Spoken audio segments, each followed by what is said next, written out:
तो कैसे हैं आप सब। तो दोस्तों आज की इस वीडियो में मैं आपको क्षितिज भाग 2 कक्षा 10 का पाठ 11 बाल गोविंद भगत जिसके लेखक हैं रामवृक्ष बेनीपुरी, तो उसका आपको अर्थ बताने जा रही हूँ। उसके बाद मैं आप सबको प्रश्नोत्तर का भी अभ्यास कराऊंगी। तो चलिए चलते हैं।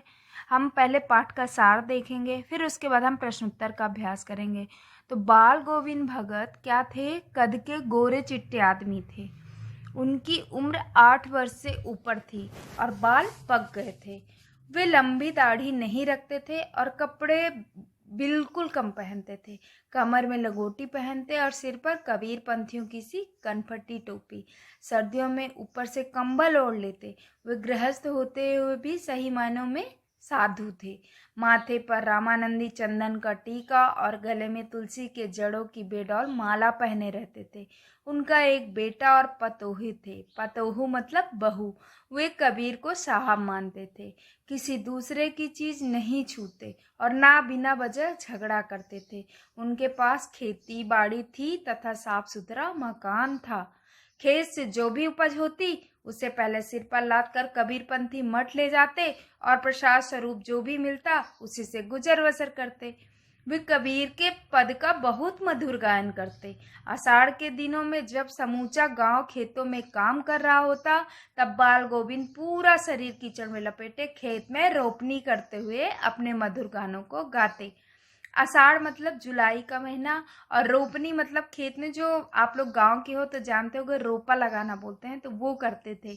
भादों की अंधियारे में उनकी खजरी बजती थी। भादों का अंधियार मतलब सितंबर माह का। जब सारा संसार सोया होता तब उनका संगीत जागता था। कार्तिक मास में उनकी प्रभातियां शुरू हो जाती। वे अहले सुबह मतलब एकदम अर्ली मॉर्निंग जिसको बोलते हैं, नदी स्नान को जाते और लौटकर पोखर के ऊंचे भिंडे पर अपनी खंजरी लेकर बैठ जाते और अपना गाना शुरू कर देते। गर्मियों में अपने घर के आंगन में आसन जमा बैठते। उनकी संगीत साधना का चरमोत्कर्ष तब देखा गया जिस दिन उनका इकलौता बेटा मरा। बड़े शौक से उन्होंने अपने बेटे की शादी करवाई थी। बहू भी बड़ी सुशील थी। उन्होंने मरे हुए बेटे को आंगन में चटाई पर लिटाकर एक सफेद कपड़े से ढक रखा था तथा उस पर कुछ फूल बिखरा पड़ा था। सामने बाल गोविंद जमीन पर आसन जमाए गीत गाए जा रहे थे और बहू को रोने के बजाय उत्सव मनाने को कह रहे थे। चूंकि उनके अनुसार आत्मा परमात्मा पास चली गई है तो ये आनंद की बात है। उन्होंने बेटे की चिता को आग भी बहू से ही दिलवाई। जैसे श्राद्ध की अवधि पूरी हुई, बहू के भाई को बुलाकर उसके द्वारा दूसरा विवाह करने का आदेश दिया। बहू जाना नहीं चाहती थी, साथ रह उनकी सेवा करना चाहती थी, परंतु बाल गोविंद के आगे उनकी एक न चली। उन्होंने दलील, अगर वो नहीं गई तो वो घर छोड़कर चले जाएंगे। मतलब उन्होंने जिद की। वो चाहते थे कि बहू का दूसरा विवाह हो। बाल गोविंद भगत की मृत्यु भी उनके अनुरूप ही हुई। वे हर वर्ष गंगा स्नान को जाते। गंगा 30 कोस दूर पड़ती थी, फिर भी वह पैदल जाते थे। घर से खाकर निकलते तथा वापस आकर खाते थे। बाकी दिन उपवास पर, किंतु अब उनका शरीर बूढ़ा हो चुका था। इस बार लौटे तो तबीयत खराब हो चुकी थी, किंतु वे नेम व्रत छोड़ने वाले ना थे। नेम का मतलब यहाँ पे नियम, रूल है। वही पुरानी दिनचर्या शुरू कर दी। लोगों ने मना किया परंतु वो टस से मस न हुए। एक दिन संध्या में गाना गाया परंतु भोर में किसी ने गीत सुना ही नहीं। जाकर देखा तो पता चला बाल गोविंद भगत नहीं रहे।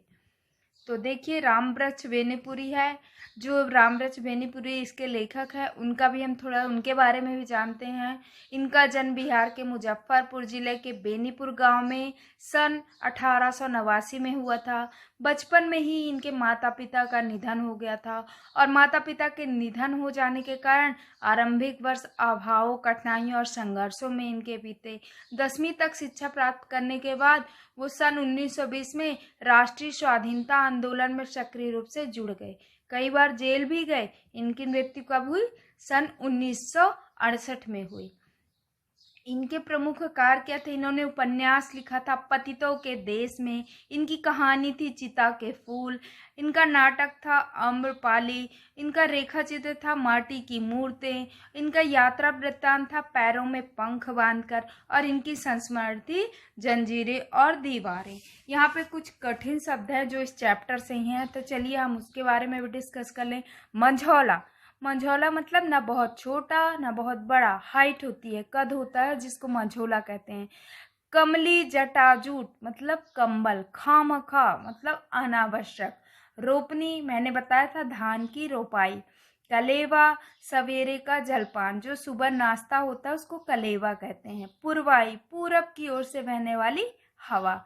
मेड़ खेत के किनारे मिट्टी के ढेर से बनी ऊंची लंबी खेत की धरती आड़। अधरतिया आधी रात। झिल्ली झिंगुर दादुर मेढक। खंजरी ढपली के ढंग का किंतु आकार में उसका छोटा वाद्य यंत्र। निस्तब्धता सन्नाटा।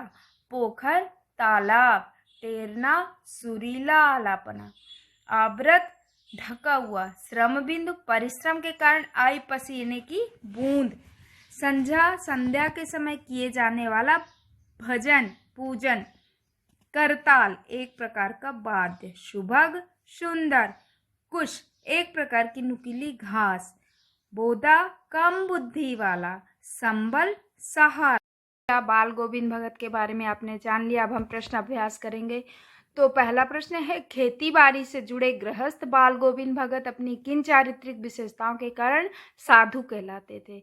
हम बताएंगे कि बाल गोविंद भगत एक गृहस्थ थे, परंतु उनमें साधु कहलाने वाले गुण भी थे। क्या क्या गुण थे? कबीर के आदर्शों पर चलते थे, उन्हीं के गीत गाते थे। दूसरा बोलेंगे, कभी झूठ नहीं बोलते थे, खरा व्यवहार करते, मतलब जिसको जो बोलना है स्पष्ट बोलते थे। तीसरा है, किसी से भी दो टूक बात करने में संकोच नहीं करते थे और ना ही किसी से झगड़ा करते थे। चौथा हम बताएंगे, किसी चीज को नहीं छूते थे और ना ही बिना पूछे व्यवहार में लाते थे। बिना पूछे बिना परमिशन की किसी के चीज को नहीं, हाथ भी नहीं लगाते थे वो। चौथा है, हम पांचवा है, कुछ खेत में पैदा होता, सिर पर लाद कर पहले उसे कबीरपंथी मठ में ले जाते, वहां से जो कुछ भी भेंट स्वरूप मिलता उसे प्रसाद स्वरूप घर ले जाते थे। उनमें लालच बिल्कुल भी नहीं था। दूसरा क्वेश्चन है, भगत की पुत्र वधू उन्हें अकेले क्यों नहीं छोड़ना चाहती थी? जो भगत जी थे, बाल गोविंद भगत थे, उनकी जो बहू थी उन्हें अकेला क्यों नहीं छोड़ती थी? उसके बेटे की मृत्यु हो गई थी, लेकिन वो फिर भी उनके साथ रह रही थी। उन्हें अकेला क्यों नहीं छोड़ना चाहती थी? कि भगत की बहू उन्हें अकेला छोड़कर नहीं जाना चाहती थी, क्योंकि भगत के बुढ़ापे का वही एकमात्र सहारा थी। उसके चले जाने के बाद भगत की देखभाल करने वाला और कोई नहीं था। तीसरा क्वेश्चन है, भगत ने अपने बेटे की मृत्यु पर अपनी भावनाएं किस तरह व्यक्त की? तो हमने पढ़ा, देखिए क्या किया था, वो गुनगुना रहे थे। बेटे की मृत्यु पर भगत ने पुत्र के शरीर को एक चटाई पर लिटा दिया, उसे सफेद चादर से ढक दिया तथा वो कबीर के भक्ति गीत गाकर अपनी भावनाएं व्यक्त करने लगे। भगत ने अपने बहू से कहा कि यह रोने का नहीं बल्कि उत्सव मनाने का समय है। विरहिणी आत्मा अपने प्रियतम परमात्मा के पास चली गई है। उन दोनों को मिलन से बड़ा आनंद और कुछ नहीं हो सकता। इस प्रकार भगत ने शरीर की नश्वरता और आत्मा की अमरता का भाव व्यक्त किया है। चौथा क्वेश्चन है, भगत के व्यक्तित्व और उनकी वेशभूषा का अपने शब्दों में चित्र प्रस्तुत कीजिए। तो हम क्या बताएंगे कि बाल गोविंद भगत एक गृहस्थ थे, लेकिन उनमें साधु सन्यासियों के गुण भी थे। वे अपने किसी काम के लिए दूसरों को कष्ट नहीं देना चाहते थे। बिना अनुमति के किसी की वस्तु को हाथ नहीं लगाते थे। कबीर के आदर्शों का पालन करते थे। सर्दियों में भी अंधेरा रहते ही पैदल जाकर गंगा स्नान करके आते थे तथा भजन गाते थे। वेशभूषा से ये साधु लगते थे। इनके मुख पर सफेद दाढ़ी तथा सिर पर बाल थे। गले में तुलसी के जड़ की माला पहनते थे। सिर पर कबीर पंथियों की तरह टोपी पहनते थे। शरीर पर कपड़े बस नाम मात्र के थे। सर्दियों के मौसम में बस एक काला कंबल ओढ़ लेते थे तथा मधुर स्वजन स्वर में भजन गाते फिरते थे। 5वां प्रश्न है, बाल गोविंद भगत की दिनचर्या लोगों के अचरज का कारण क्यों थी?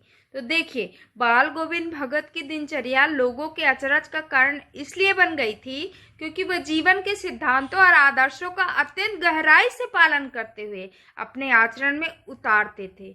वृद्ध होते भी उनकी स्फूर्ति में कोई कमी नहीं थी। सर्दी के मौसम में भी भरे बादलों वाले भादों की आधी रात में भी वे भोर में सबसे पहले उठकर गांव से 2 मील दूर स्थित गंगा स्नान करने जाते थे। खेतों में अकेले ही खेती करते और गीत गाते रहते थे। विपरीत परिस्थितियां होने के बाद भी उनकी दिनचर्या में कोई परिवर्तन नहीं आता था। एक वृद्ध में अपने कार्य के प्रति इतनी सजगता को देखकर लोग दंग रह जाते थे। क्वेश्चन 6 है, पाठ के आधार पर बाल गोविंद भगत के मधुर गायन की विशेषताएं लिखिए। तो हम क्या बताएंगे कि भगत जी कबीर के गीत गाते थे। वो बहुत मस्ती से गाया करते थे। कबीर के पद उनके कंठ से निकलकर सजीव हो उठते थे। उनका स्वर बहुत मधुर था। उनके गीत सुनकर लोग मंत्रमुग्ध हो जाते थे। औरतें उस गीत को गुनगुनाने लगती थी। उनके गीत का मनमोहक प्रभाव सारे वातावरण में छा जाता था। क्वेश्चन 7 हम बोलेंगे, कुछ मार्मिक प्रसंगों के आधार पर यह दिखाई देता है कि बाल गोविंद भगत प्रचलित सामाजिक मान्यताओं को नहीं मानते थे।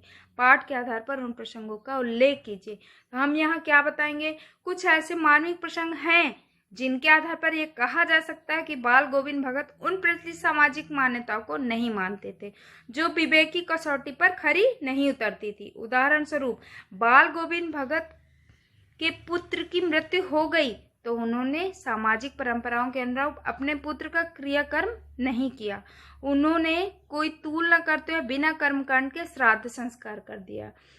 सामाजिक मान्यता है कि मृत शरीर को मुखाग्नि पुरुष वर्ग के हाथों दी जाती है, परंतु भगत ने अपने पुत्र की मुखाग्नि अपनी पुत्रवधू से, मतलब अपने बेटे की पत्नी से ही दिलाई। हमारे समाज में विधवा विवाह को मान्यता नहीं दी गई है, परंतु भगत ने अपनी बहू को पुनर्विवाह करने का आदेश दिया। अन्य साधुओं की तरह भिक्षा मांगकर खाने के विरोधी थे। क्वेश्चन 8, धान की रुपाई के समय समूचे माहौल को भगत की स्वर लहरियां किस तरह चमत्कृत कर देती थी? उस माहौल का शब्द चित्र प्रस्तुत कीजिए। तो क्या बोलेंगे हम, आषाढ़ की रिमझिम फुहारों के बीच खेतों में धान की रुपाई चल रही थी। बादलों से घिरे आसमान में ठंडी हवाओं के चलने के समय अचानक खेतों में से किसी के मीठे स्वर गाते हुए सुनाई देते थे। बाल गोविंद भगत के कंठ से निकला मधुर संगीत वहां खेतों में काम कर रहे लोगों के मन में झंकार उत्पन्न करने लगा। स्वर के आरोह के साथ एक एक शब्द जैसे स्वर की ओर भेजे जा रहे हों। उनकी मधुर वाणी को सुनते ही लोग झूमने लगते हैं। स्त्रियां स्वयं को रोक नहीं पाती हैं तथा अपने आप उनके होंठ कांपकर गुनगुनाने लगते हैं। हलवाहों के पैर गीत के ताल के साथ उठने लगे। रोपाई करने वाले लोगों की उंगलियां गीत की स्वर लहरी के अनुरूप एक विशेष क्रम से चलने लगीं। बाल गोविंद भगत के गाने सेंसपूर्ण सृष्टि मिठास में खो जाती हैं।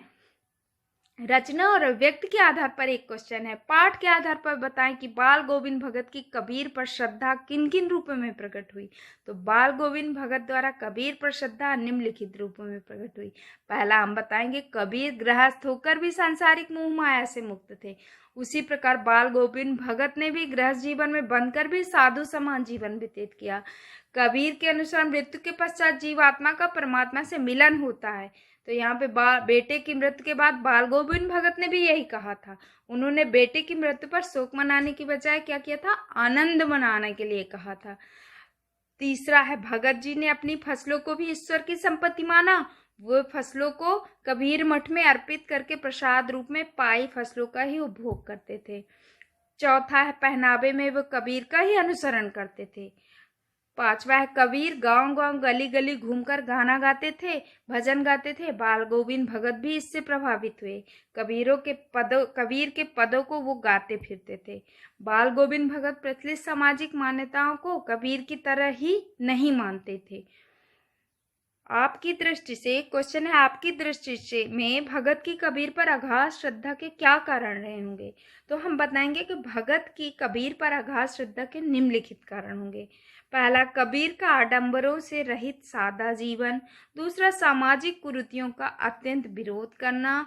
तीसरा, कामनाओं से रहित कर्मयोग का आचरण, चौथा ईश्वर के प्रति अनन्य प्रेम, पांचवा भक्ति से परिपूर्ण मधुर गीतों की रचना, छठवां आदर्शों को व्यवहार में उतरना। क्वेश्चन है, गांव का सामाजिक सांस्कृतिक परिवेश आषाढ़ चढ़ते ही उल्लास में क्यों भर जाता है?